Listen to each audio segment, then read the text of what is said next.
Hello, everybody. Didn't expect that voice, did you? That's right. Mike's not here to take over the intro anymore. Sports Boy's here. Sports Boy's here. Not solo today, but Mike is not here. So go ahead and turn off the podcast, stop listening, unsubscribe. Mike's not going to be here for today's episode, but he will be back on Thursday. So then resubscribe immediately after that.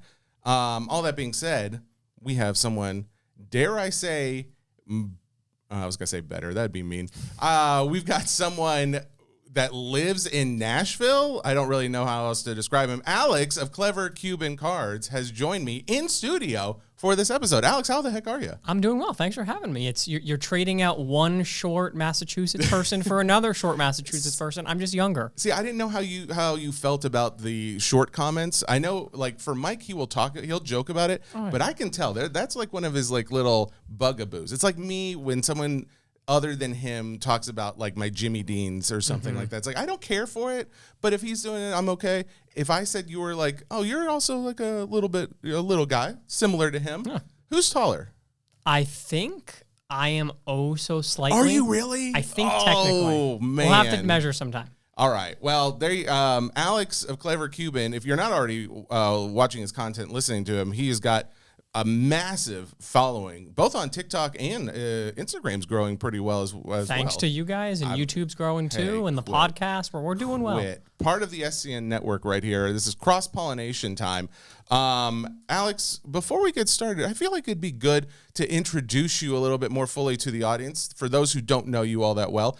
Now, can you tell me your last name one more time? Yanso. Yanso. That's it is, in fact, Cuban. Which is, here's the crazy thing. I did not know you were 50% Cuban. Why would I pick a name like Clever Cuban Cards if I wasn't Cuban? I'm not going to lie. My name's Sports Boy, and I am not a big sports... Yeah, but you're on a sports podcast. That's fair. But to be fair, I did not guess the Cuban thing. It wasn't...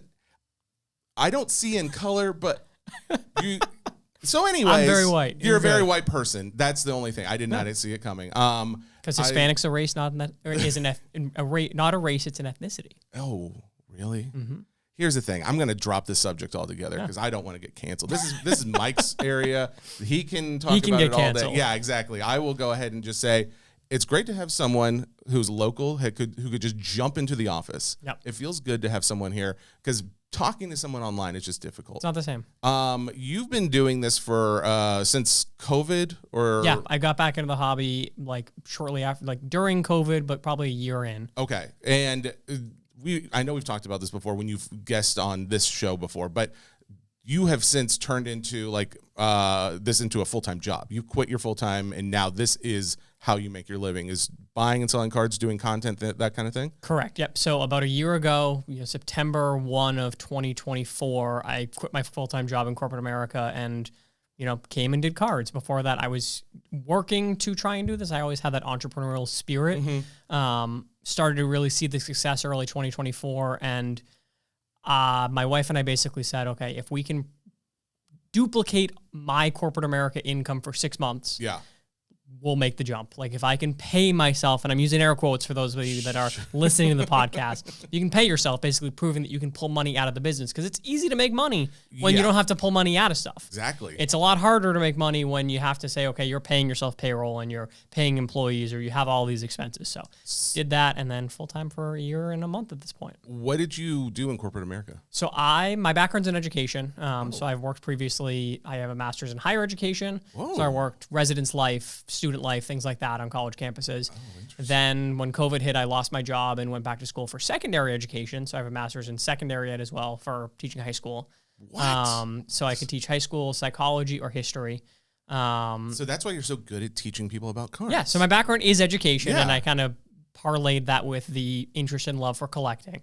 And then when we moved down here, I didn't find the right teaching job. So I worked in corporate America with Mars down in Franklin, doing learning and development. So I did that, and then started making content, started to take off, and teaching people about cards is a lot more fun than teaching people about how to be compliant with marketing law. I am really, I just Googled synonym for teacher starting with C, the Clever Cuban counselor, coach. Mm-hmm. I'm just thinking like cards is good, but it's like, I feel like you are all encompassing of the hobby education. Like, that's awesome. You're very much a Tyler Tarver, if you will. We had Tyler Tarver on the Hobby Handbook a few weeks ago. I He's saw a great that. guy. I love Tyler. Dr. Tyler Tarver. Well, all that being said, we're not going to just talk about Alex today. Good. Or are we? You know what? Never mind. No. So we're going to talk about a number of different topics. I will be honest with the listener. I did not know this episode was happening. So if it seems like, oh, that's a random thought or that didn't seem very planned out, it's because the plan was we were going to do this episode recorded on Tuesday.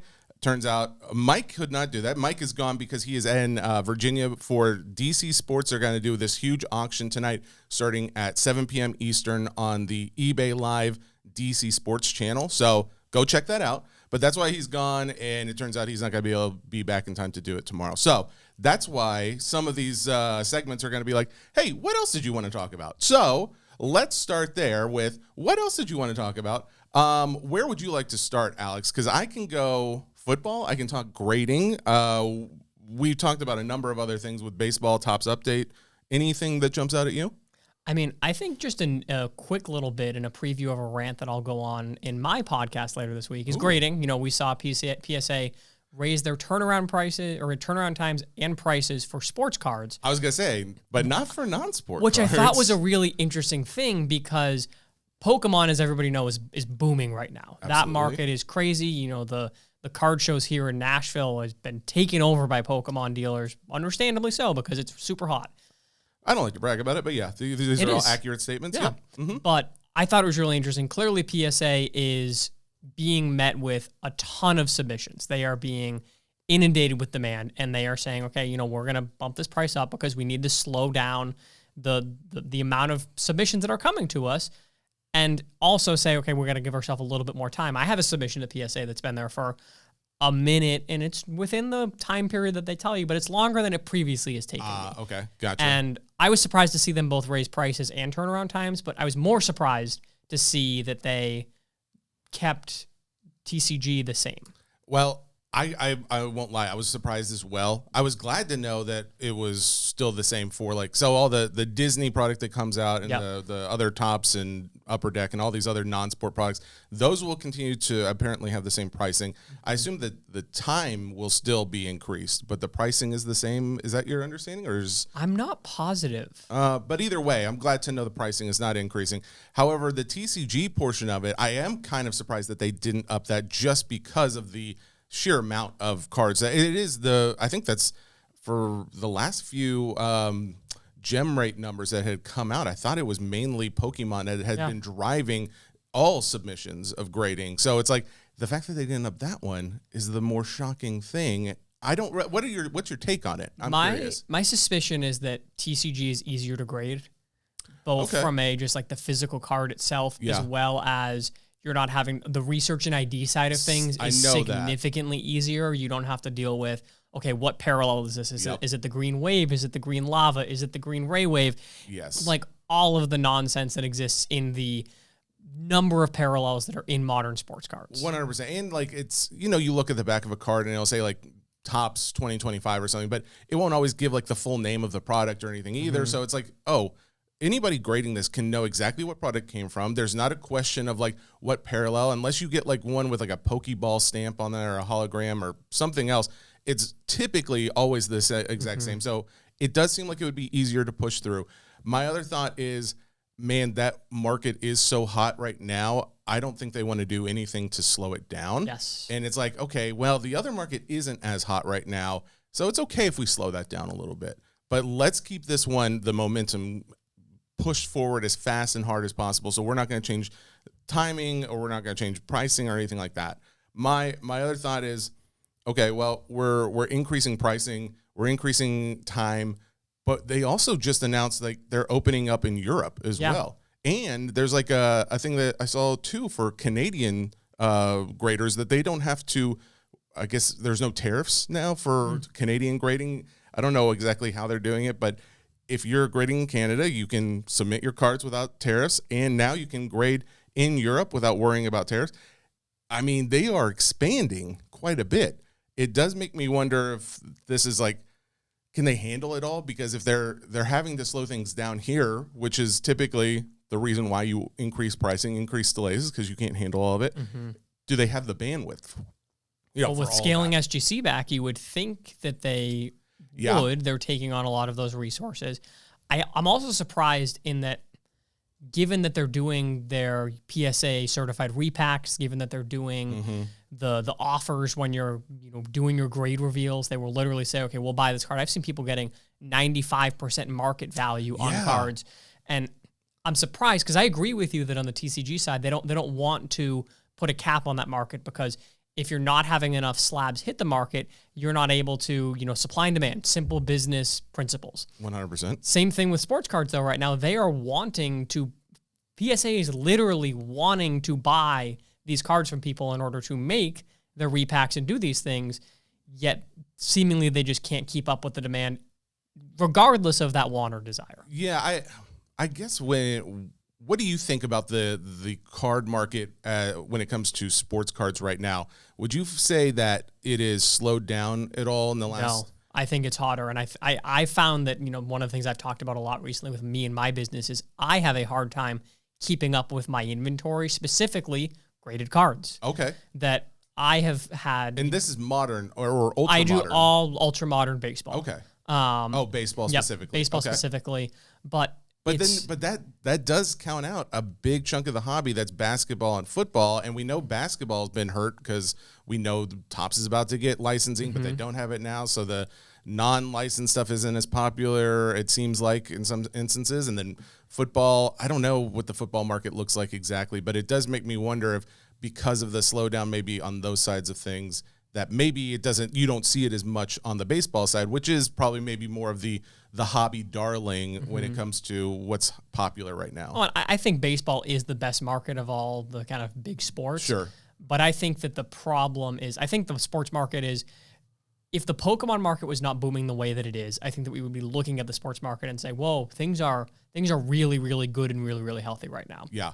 I think that because there is so much liquidity in the market, you're just seeing less stuff hit the market because repackers will come in and buy up a bunch of stuff. At card shows, I will go, and a few weeks ago I went to the show here in Hendersonville. Yeah. Oh, how was that? It was really good, but I went in and I said I needed slabs. I came home with 4 graded cards total. That's what I came in and said I needed and was actively looking for. The deals weren't there because I think that you get people that are repackers, or you have people that sell to repackers. And I think there's just an added level of liquidity, which is a good thing for the market, but it's a hard thing for me in my business, because going and finding those deals to then flip and sell on your single streams, it's harder to find them. But to that point, I think there is the demand. I just think PSA is struggling to keep up with the level of the demand, and I hope that they can scale quickly here. Now, going back to that portion where we're talking about PSA expanding to Europe, what are your thoughts about the European market? I'm curious if you have any thoughts on it. I think it's really, really promising. I think obviously it's going to be a question of what is the level of popularity with the sports that are popular here. You've got football, basketball, and baseball in the U.S. and North America that are really, really popular. Obviously, soccer in Canada is much more popular. Sure. But obviously, Topps is pushing soccer. Panini's pushing soccer. I'll be curious to see. And obviously, the NFL is pushing football. That we just had the Dublin game, the Steelers versus the Vikings. A great game. Yeah, absolutely. It was close at the end, which was nice. It wasn't always close for the full game. But I think that there is sports, and I mean, to Ruben's whole point of wanting to 10x the market, the only way that you are going to grow the hobby, there's only so much market that you can grow in the U.S., but globally, there's so much space to grow. I 100% agree. I'm all for it. I think making it easier to grade things, I think making it more accessible is always a good thing.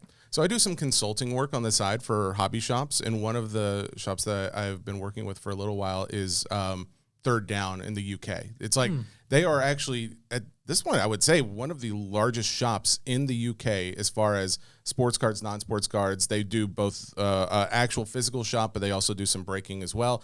And talking with them on a weekly basis is it's so encouraging, but it's also like so reminiscent of the last few years, because I'm hearing things like describing how shows are changing, like the actual card shows, and how they're seeing these increases in demand for breaks and things like that. I'm like, it's so reminiscent of what we experience here in the U.S. hobby.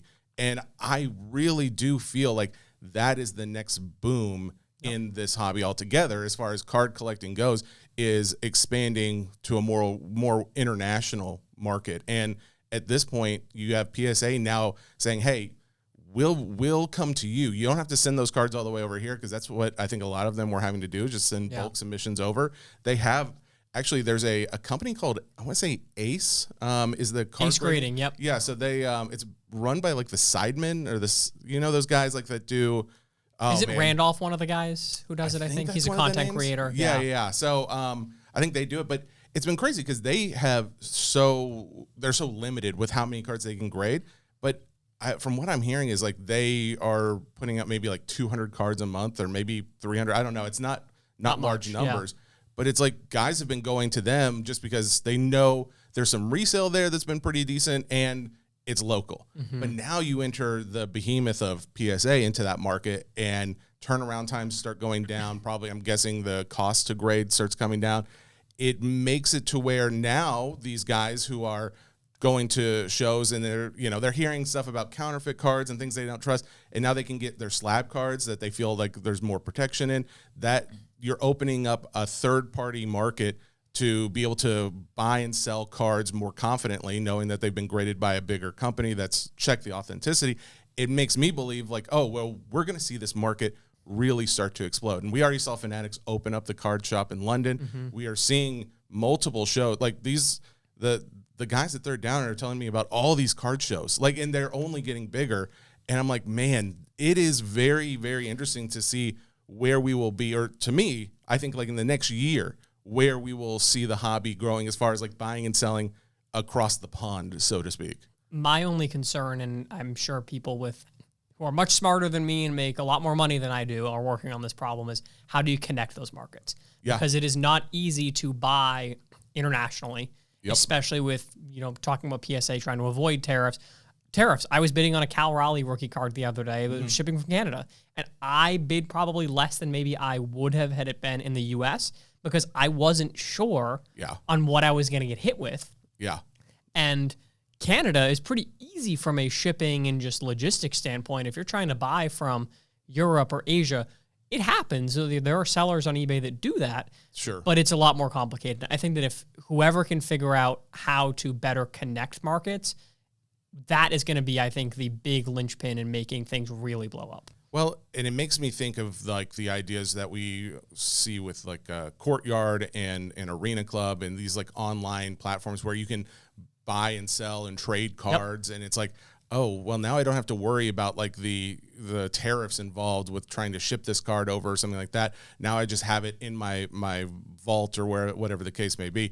It does make me think, like, could those become more popular in this scenario? Or is there someone who's going to be able to say, hey, we'll get those cards over there. Don't you worry. We'll take care of the tariffs, however it works, so you don't have to pay it, and make that much more of a seamless transaction. Because I think if you can, man, you open up to a much wider, and honestly, it would be a very, not only wide audience, but the interest would be much wider, especially when you start talking about rugby cards or soccer cards or anything like that. That there's still collectors here, but definitely not what you would see over in the UK. So yeah, overall, my hopes are that this is a very promising thing, and I think you continue to see other U.S.-based companies, card companies, start expanding over there. I agree. So yeah, I would like to. I'm curious what listeners think too. If that is going to be a market that you have confidence in its growth, or if you think it's like, they're trying, but it'll never be the same as the U.S. So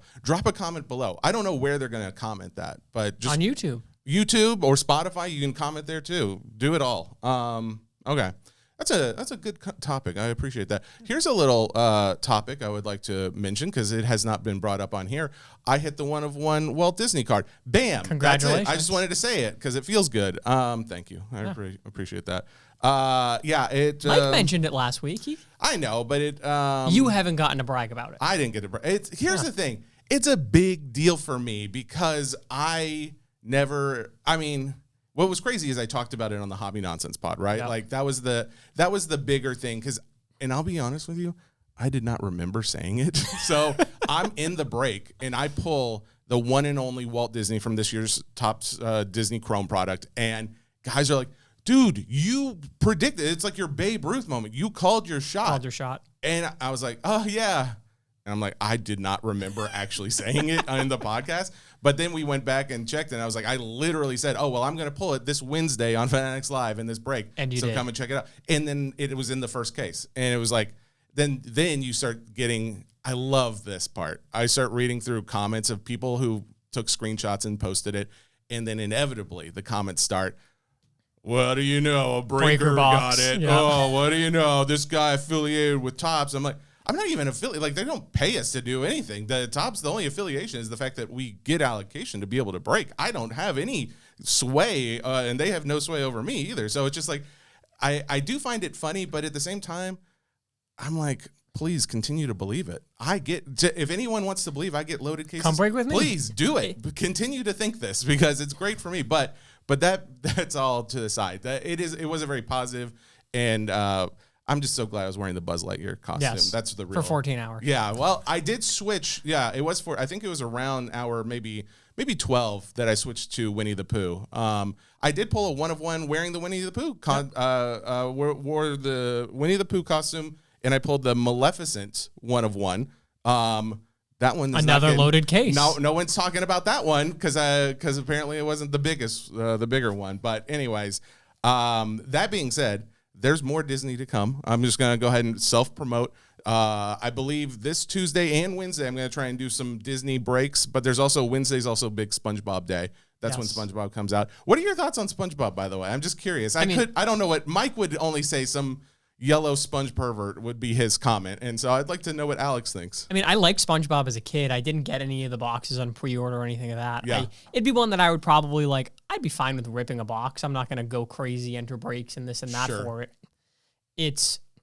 I like that Topps is doing all of these different releases and things. I think that it's really cool because people collect different things. Yeah, absolutely. And having different offerings to attract new people into the hobby. Yeah. It also is going to increase the chance that you might have somebody who really loves SpongeBob and wants to rip that, but then says, oh, wow, I really love ripping this pack. Yes. Maybe I'm going to go rip a baseball pack. 100%. I think it's all like, well, the fact that you had in that Disney product, you had the announcement that came out with the baseball of not only are we going to have Disney cards, but we're going to have Disney and baseball MLB crossover, which is, I mean, I've been saying this for a while that it would do so well to see like I think I was saying like Pokémon MLB crossover, but okay, Disney, even just as good in my opinion, that now you've got these hugely iconic characters. I think it's specifically Mickey, Goofy, and Donald Duck that are going to be portrayed as different teams across the next few years in these products. And it's not only in the Disney product, it's in Topps Update too. In the Topps Update product that's coming out, I think the pre-order is happening right now. I went to it right at 11 o'clock our time, and it was sold out. Everything said sold out, so I didn't get any. But that said, it is one of those where you have Disney cards in a baseball product wearing their away uniforms, I think is the understanding. But I don't see how that doesn't draw people to the other side as well. So I think it's a hugely beneficial thing that they're doing a crossover, and I do think that we see more IPs from Topps coming out like in the next few years. If it's not, more SpongeBob, they'll have like things to maybe test the waters of like, hey, let's try and do, something 90s or maybe something that's, I don't know, video games or anything like that. I'd love to see more of that. Yeah, I mean, they've done the Stranger Things set. They've done Dune, I know, is coming out again soon. Coming. Yep. Only, and this is on one of my topics, is one of my complaints. Oh, yes. And I'm curious if you agree or if you see this on the non-sports side with Topps as well, is I feel like this year it has been a lot less consistent with the release schedule for Topps. I feel like there's some really large gaps between product drops. I feel like as somebody who I don't break, I don't, do much of that. Occasionally I will do what I call like a rip and flip over on Whatnot, where I basically, I open the boxes live and I sell the singles right then and there. Oh, okay, yeah. So like I did that for Bob Ross. I did that for Topps Chrome. Like some sets I'll do. But I'm feeling like there's just such large gaps between products. Yeah. Like, well, I feel like Topps, and I think that I've heard you guys talk previously about like WWE maybe having really large gaps between product related. They said there was going to be 5 or whatever it was. And then there hasn't really been that. Yeah, I just 2, and since then I think maybe 3. Yeah, I'm curious if they in the same vein that PSA has so much demand, is Topps having so much demand, but they're trying to do so much that they're struggling to get everything out. Bowman Chrome was delayed. I know that. Oh, it was? Yes, because I pre-ordered it, and then I got an email saying, hey, it's going to, due to constraints, it's going to be a week or so later. Like they pushed that back after the pre-order started. Gotcha. So which clearly is funny. there's demand. That's funny you say that, because there was like there's another Disney product coming out, Disney Wonder or something. Yes. That I purchased it off of the pre-order, and I got an update saying it was coming out earlier, like a week earlier. That's nice. I wonder what that. So the points that you're making are very interesting, because I don't think we have any solidified answers, obviously, to why it is the way it is, where there's some products that have big gaps, and then you see multiple of the same IP coming out like back to back, and it's in the same week. Yeah. So here's my thought is, I don't think that they have as much control on some of that stuff as we'd like to think, because of how they get approvals and things like that from either Disney or Star Wars or whoever the case may be. I think they have to get like sign-offs of like, hey, it's okay to put this out because we got this show or something, or we've got other, we're pushing other products right now. We don't want you guys to put this out quite yet. And I can't say for sure, but I do know, after talking with Aaron Abrams, the director of our entertainment, a lot of times it's like they know and they say they're working on it, but we still see the same thing. So I can't imagine that they are doing it purposely. Oh, it's very complicated. Yeah. People complain about redemptions. It's the same thing. There's only so much that they can do. The logistic side of printing millions and millions, if not billions, of cards is insane. I understand it. I just wish, as a baseball card collector, that I'm like, where is Pristine? Where is Museum Collection? When are we going to get Cosmic? Like, all of these things that I know come out previously, used to come out earlier, and now it's like, okay, where are they? When is Stadium Club coming? Like, I wish that there was, I know that they get all the delays. I wish there was more transparency on the actual release schedule, so that people had at least some semblance and could provide feedback. I 100% agree. I would love to know the reasoning behind it. And if it is because of like, well, we just don't have the bandwidth at our printing facilities to be able to put out this many products, then it's like, okay, well, do we need more investment into infrastructure to be able to handle that capacity? Or are they waiting for this licensing to switch over, which means like, oh, maybe Panini doesn't make as many cards. Therefore, these places where they're printing, maybe that frees up some of that bandwidth to go over to Topps. And they're like, well, instead of, investing a ton of capital and building out like a completely new facility, we're just going to wait until maybe some of these others drop off, and then we can use the time that they've previously licensed for us to be able to print our cards. I could see that as well. Yeah. But my overall thought is, if there is a blatant issue of like, hey, we're having huge, like multiple months of this product not coming out, or this IP not coming out, and then we're having month after month, or in some cases a few weeks after weeks of the same IP come out, then I don't think that's necessarily a printing thing. I think there is something somewhere, whether it's in a contract that they signed for licensing, or maybe it is just someone dropping the ball, but there's another issue besides just printing of why are we putting these out. Because even if it's printed, it's like, okay, well, we could still wait. Like, we'd hold it for a little bit longer and wait, give it a few weeks or a month or something, and then put out that product. So, yeah, I would love to know the answer. I don't know if we're getting it anytime We never soon. will. That's fine. No, yeah. All right.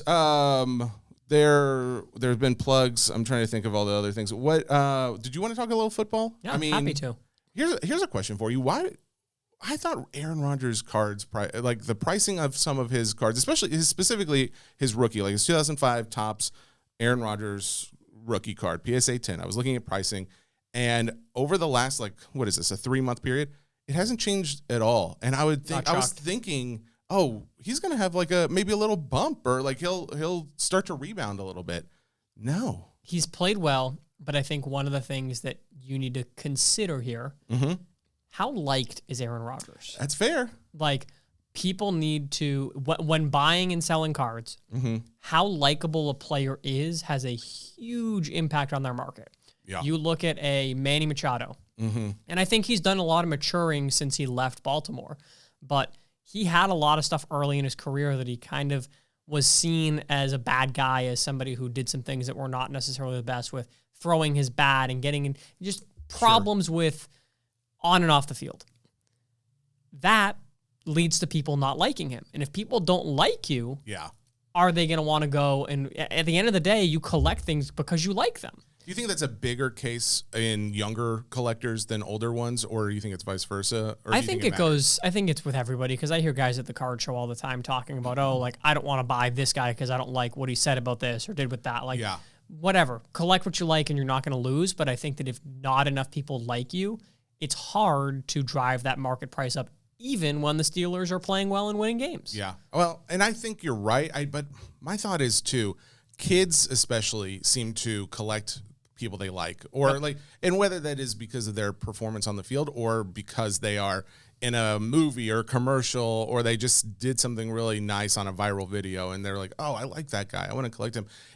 But to me, I'm still thinking like, well, I would still think there'd be a little bit of a bump from collectors who are just trying to flip. They don't care anything about him. They just think like, oh, well, he's performing well. He's a GOAT. Like, he's one of the greatest, maybe not the GOAT, but he is a all-time great QB. Why wouldn't I take a chance on him at like $150 or something for his rookie and see if that value goes up? I would think more people would do that, and we would see an increase in price. Might not be enough people looking at that. It also might be one of the things that I've talked about previously, as well as success or certain things being priced into somebody's market. To your point of Aaron Rodgers being one of the best quarterbacks to ever do it, no disagreement there.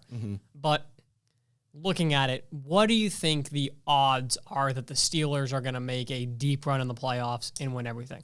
I think very, very slim. And I think that short of truly winning another Super Bowl / MVP for Aaron Rodgers, which again, I think the odds are very slim there, he is a known quantity. He is what he is. Yeah. And therefore, there's not necessarily upside because his upside is already realized. Okay. It's the same thing with Shohei Ohtani cards, and I know his market is going crazy this year just because I think that people view him as a incredibly safe purchase. But when Shohei wins the MVP in a month or so here when they announce it, he's not going to see that much of a bump because it's everybody knows he's going to win. Yeah, like sure.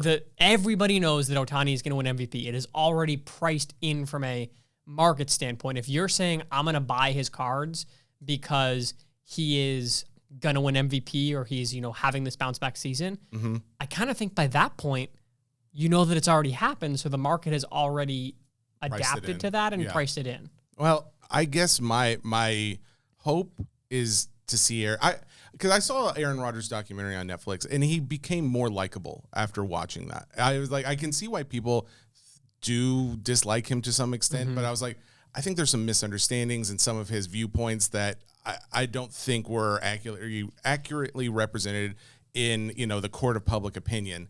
But that being said, there's not everybody who's going to try and find a reason to like Aaron Rodgers. So it's like, okay, well, if I'm not seeing it very clearly in the social media that I watch, then I don't care. And so my thinking is probably skewed in the sense of like, oh, he doesn't seem that bad. Like, people maybe should give him a second chance. But again, to your point is I don't think people are going to if they don't like him, then they're not going to necessarily go after him unless he does start doing something absolutely incredible, or they do make some deep playoff run or whatever the case may be. He lacks the hype too. The hobby market is so driven by what could be versus what is. You say that, but however, what if you got this guy who, if he does well, I could only imagine he goes out. Like, I think I would hope that you go out on top, because if he pulls something off this year, it's a fluke in my opinion. Like, because just the fluke in the sense that he didn't get injured and fall out. Because I think that is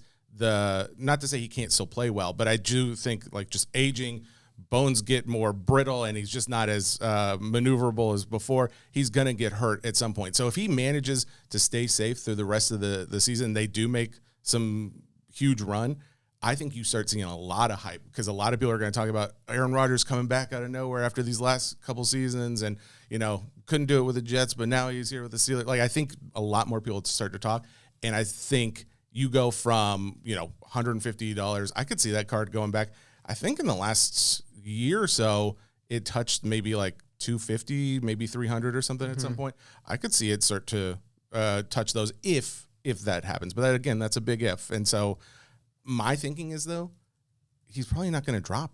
Like, I don't think his pricing is going to drop at this point from where it's at, because it's not, like we just said, it's not any higher. I think people are still viewing him as, he's been great. Pricing's not going to drop.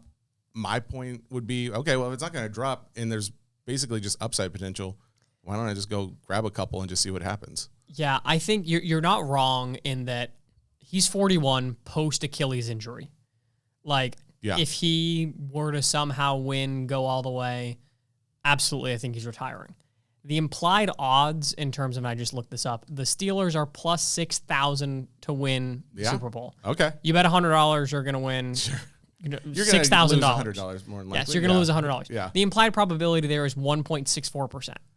So you're telling me there's a chance. Telling you there's a chance. A very slim chance is what I would say. Okay. All right. Well, what other QBs you want to talk about? I really liked, obviously the Tennessee Titans are terrible. Terrible. We can say that. We live in Tennessee. You can't say that. No, but they agree.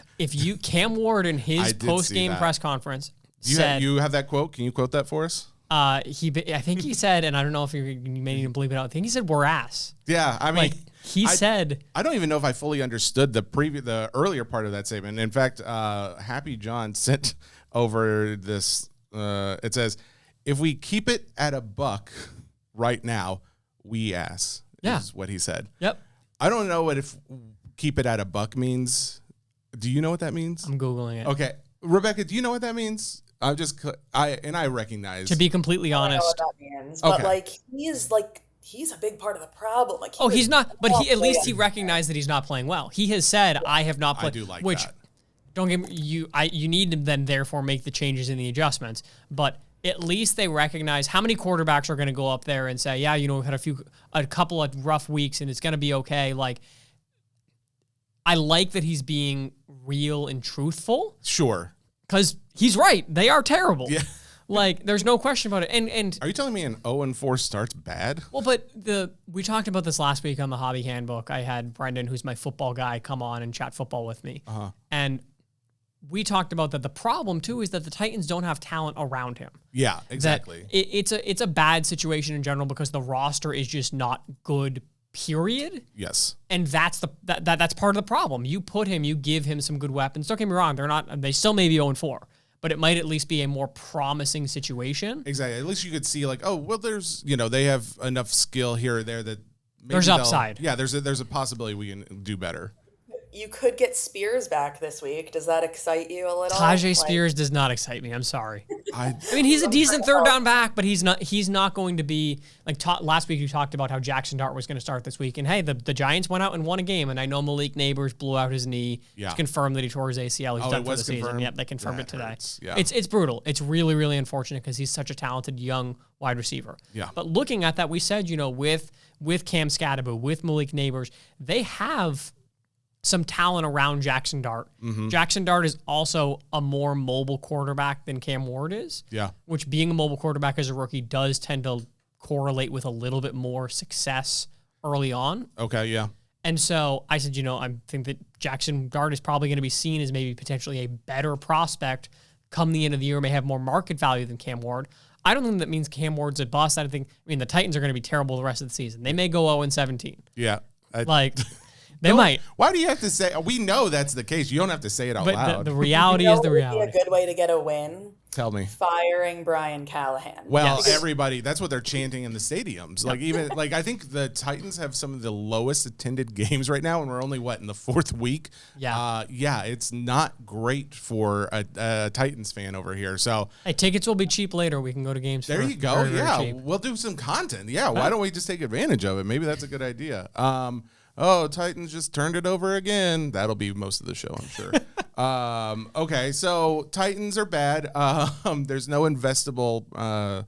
Actually, I was looking at some Cam Ward pricing. What's funny is most of the sales they're leaf cards, they're wild cards. Well, because there's nothing out right now. Exactly. Donruss just came out. So you've got Score, which he's in a college uniform. You've got obviously his Bowman U stuff, which is in a college uniform. Yep. Donruss is really the first product.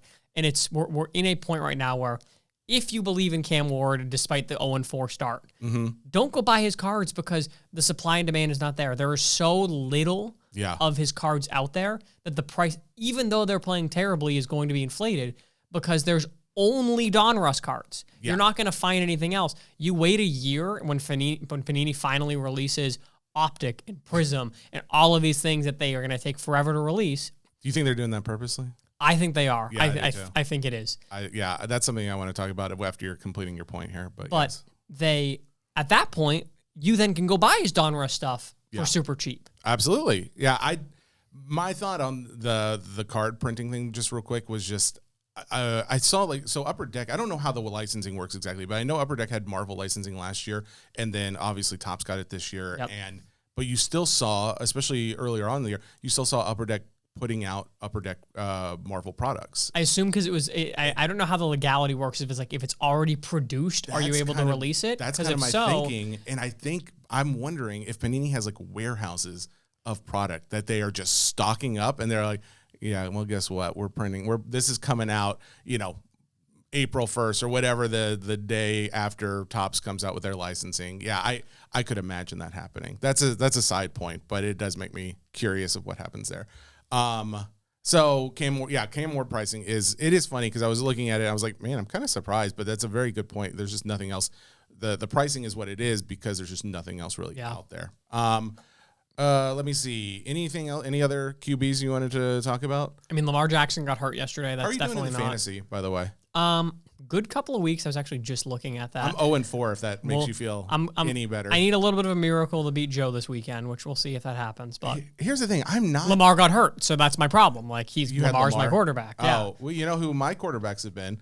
I had JJ. Who got hurt? Joe Burrow. Who got hurt? Purdy. Who got hurt? Actually, I think I had one other one. Now I can't even remember. And then it was like all of my running back, like everybody. And I was curious.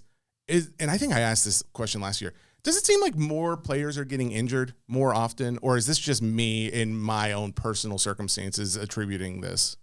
I'm sure you could look at data on it. I think that it's probably to some extent a self-fulfilling prophecy of like you see what you want. Like exactly. if you buy a new car, you all of a sudden see that brand of car everywhere. Yes, absolutely. But I also do think that players are being asked to perform at a level that we have like never seen in the history of sports before. Like the level of explosiveness just goes up and up and up, which does lead to more injuries. Yeah. There's no question there.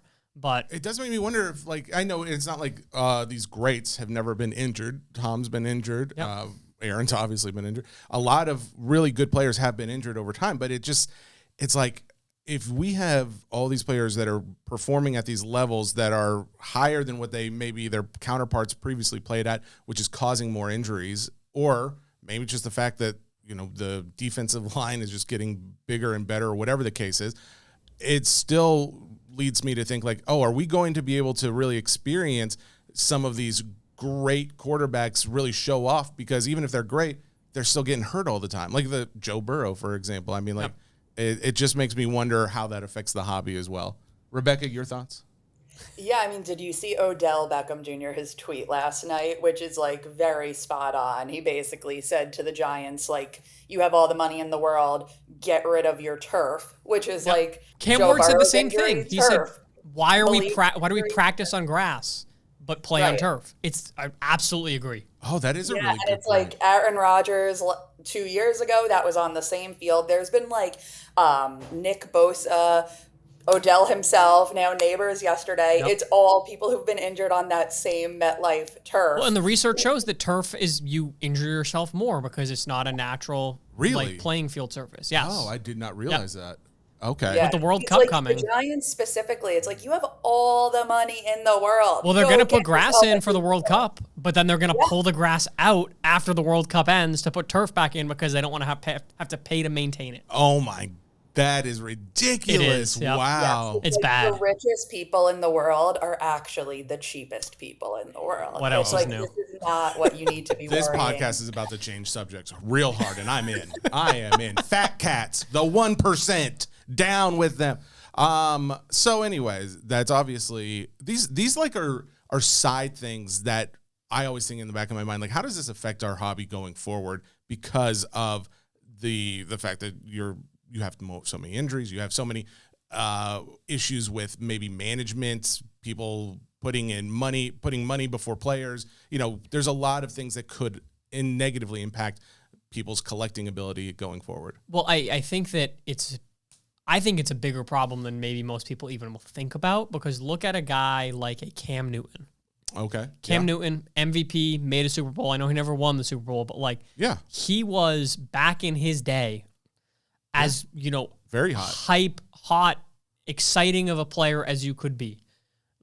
I guarantee you his market right now is pennies on the dollar. Oh, you think so, do you? Yes. Well, let me tell you what his market is, because I pulled it up as you were speaking. 2011 Topps Chrome Cam Newton PSA 10.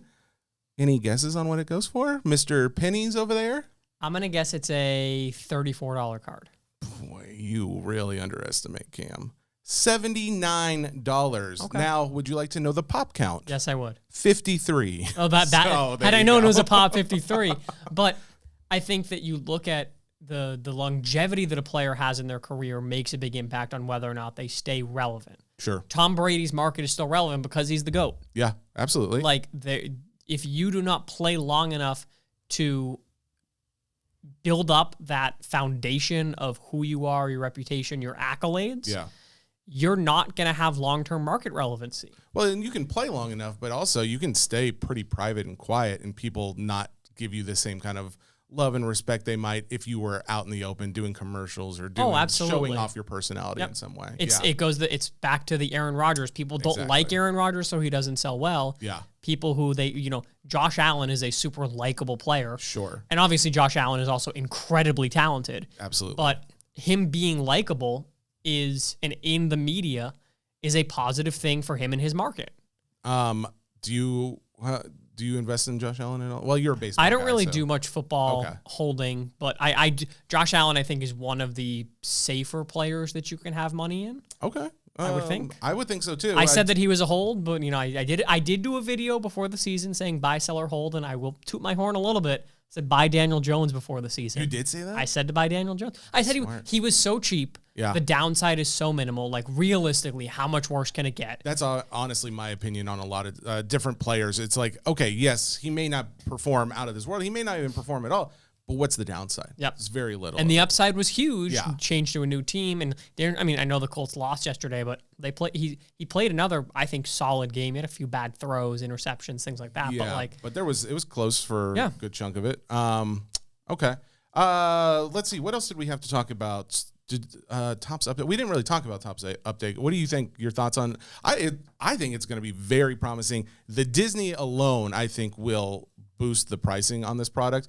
The fact that when I did go to it, like a pre-sale started at 11 and I went there at 11 and some change and it was sold out and I kept refreshing. I was like, sometimes it just automatically says sold out and then it'll pop up like, oh, something's for sale. I was doing it for a few minutes. Nothing ever popped up. So I don't know. It makes me think like people are already doing everything they can to get their hands on it. I think it's obviously going to be popular because you have Nick Kurtz that you're able to chase in there. And, he is really, I think, the only rookie this year that really has, I don't want to say any market relevancy, but really any current market relevancy because James Wood kind of fell off. Dylan Cruz had the injury. I always suggest I would skip update and save your money for Chrome update because there's going to be a lot more. Oh, okay. Like, I would rather rip one box of Chrome update than 2 boxes of paper because the paper cards just don't hold their value as much long term. Well, let me check that then. I wonder if it was Chrome update that the Disney's coming out in, or is it? I think it's going to be in update series, and I'll be curious on the Disney cards I don't think Topps has put out the pack odds yet for it. I will be curious to know how hard those are going to be to pull. Well, I will say I did 4 cases and I did pull 1 of the Disney. And it seems like someone said, I think it was BJ may have said like it was like 1 in 36 boxes or something like that. Okay. But I don't know if that was an accurate statement. He just may have been saying that off the cuff. But yeah, I'd be very curious what that ends up looking like. Just as a note, I did just double check. It is Topps Chrome update that they're going to be in. That it's going to be in. So skip update paper even more. Yeah, so. there you go. And by the way, if you want boxes, you can buy hobby boxes right now. They're still in stock. So it was just a matter of like it just said sold out, and then it wasn't. I think it hadn't been loaded yet. Jumbo hobby boxes though are sold out. Assuming that they have jumbo, I think they do. Well, I'm glad I didn't. I definitely would have bought a number of them, thinking, oh yeah, this is the one it was coming out in, but it was actually Chrome Update. Okay, well. That being said, you're waiting. When is there a release date for Chrome Update as of yet? Do you know? I don't think so. And like Chrome Update's one that prices will be crazy high because of the debut patch chase. Yes, yeah. That's always big. I think it honestly makes it too expensive from a market perspective. Okay. Compared to like what Topps releases it at may be reasonable, but the market jacks those boxes up insanely high because people want to chase the debut patches, which I get.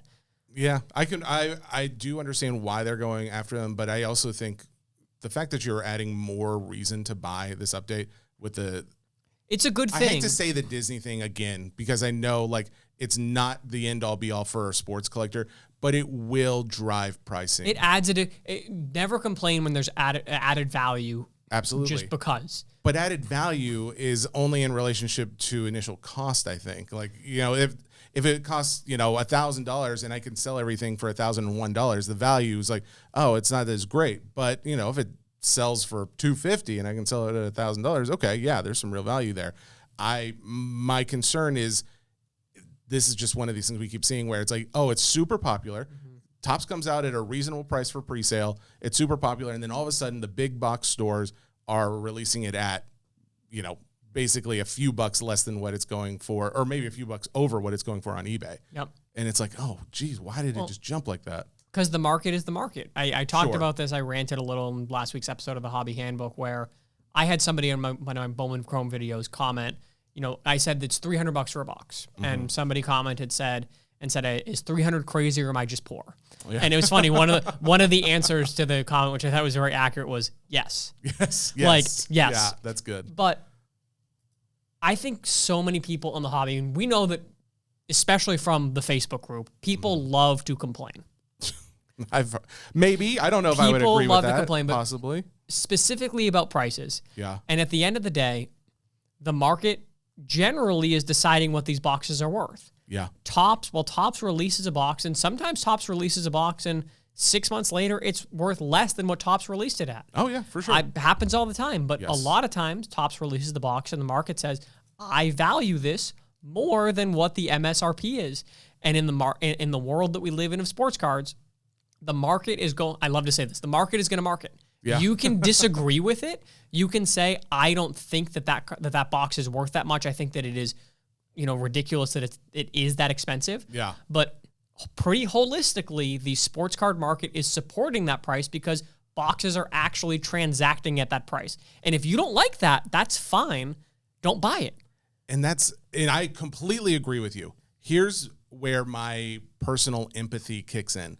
Because for such a long time, for so many decades, this was a hobby that you didn't have to be middle class to buy into. Like, I think like some of these, like some people that do not have the means to spend tons of money on extracurriculars. Oh, it's crazy how they just can't do it anymore. Yep. And I do feel for them. I agree. But at the same time, I don't like if they have a big collection, maybe that's gone up in value. So that's a positive in that sense. But at the same time, I'm like, I don't want to say, oh, well, this can't have value because there's going to be some that it prices out. It doesn't make sense in a business point of view because this isn't like a charity hobby. This is like, oh, people are trying to make some money. Fanatics is here to make money. Exactly. But and I think a lot of people kid themselves, even if they're not trading their cards, even if they're a pure collector, which we talk about the buddy Happy John. He's very wealthy. He's a very successful businessman. He buys cards and he never sells them, but he always is hoping that the value goes up on them. Yep. Everybody wants that. No matter if you're buying or selling, you still want your collection to go up. So my thinking is, yeah, it stinks. I hate it. But ultimately, I think we all secretly deep down probably want it. Well, because yes, boxes were cheaper 10 years ago, but so were the prices of singles, and the hobby was not as big as it was, and there weren't as many things. And I think that a lot of people look at it with nostalgia, wishing that it was the way that it was, that it used to be. Absolutely. And the reality is we're not there anymore. Yeah. It's the And I agree with you wholeheartedly that there needs to be ways that people can access the hobby in a more accessible, price-friendly way, so that you need kids buying cards. It's terrible that Pokemon is so hype right now that you can't walk into a Target and anywhere in the U.S. and find Pokemon cards. 100%. That is a bad thing for the future of the Pokemon market. Yep. But you also don't have to buy boxes. Agreed. I am a huge proponent. As I said, I am a singles card person through and through.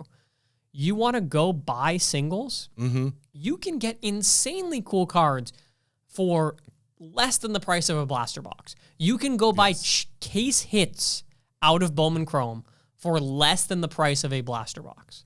Well, and I appreciate too how we're seeing, at least on, and I say this from the non-sports side just because I'm more familiar with that as of recently, but I already know for a fact it's been happening for sports.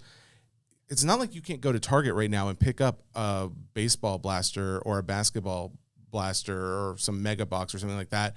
There's a lot of these in most stores. Sports right now. cards, they're pretty expensive. And those are not as expensive, obviously. Those are more, they've gone up, but they're not crazy. They're not hundreds of dollars. Yep. On the hobby, the non-sports side, it has been a little bit more difficult, but they are now, with this Disney Wonder product coming out, we've also seen it with even this Disney Chrome product. There's a few others that have come out where they're starting to put out blaster boxes, and those are coming out at like $30 a blaster box.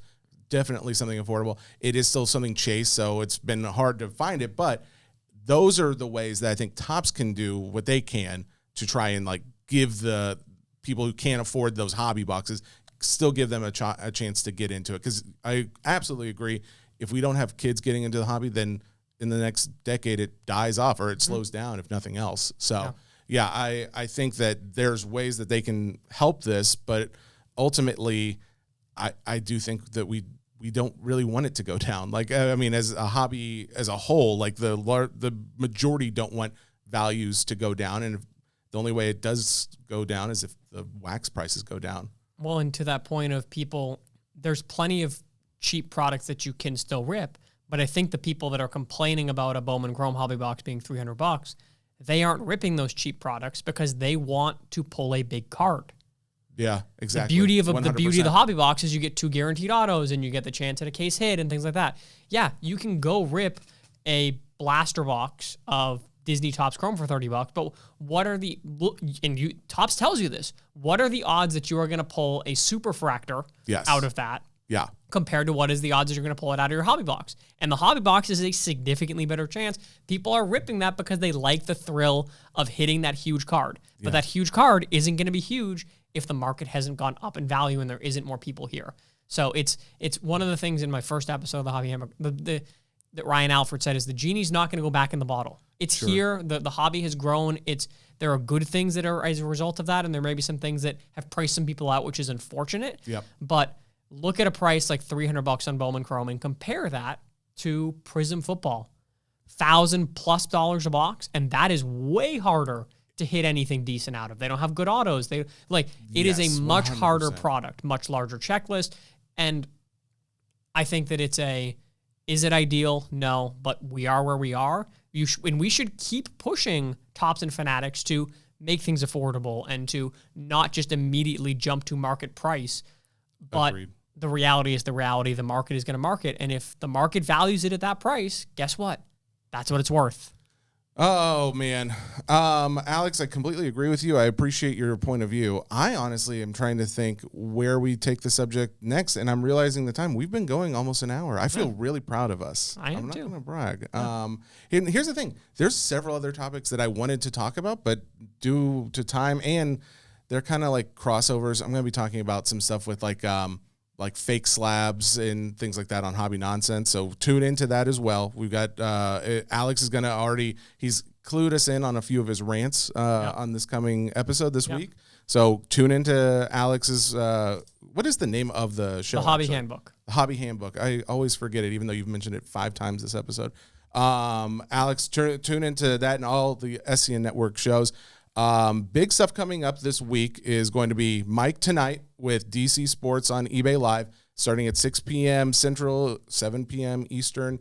go check out that. There's going to be some huge auctions going on, and I'm sure maybe a couple affordable ones for anybody who's on the blaster side of the hobby.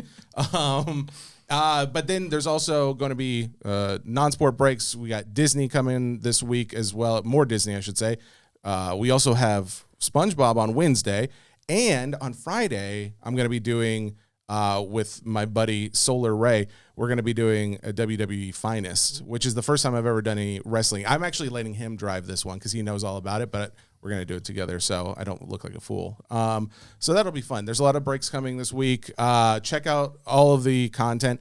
I think we just end it there. I didn't have a mailbag because I knew most of the questions would be, hey, Mike, what do you think about baseball player? And I was like, I don't really need it right now. So that being said, thank you so much for listening. Alex, thanks for having me. Thank you. Rebecca, thank you for chiming in with your football facts because honestly, I do question if you know more football than any of myself, Alex, or Mike I think combined. She does. I honestly do, yeah. She's dropped some very ball tuned knowledge. in. Yeah, she's very Rebecca tuned in. knows ball.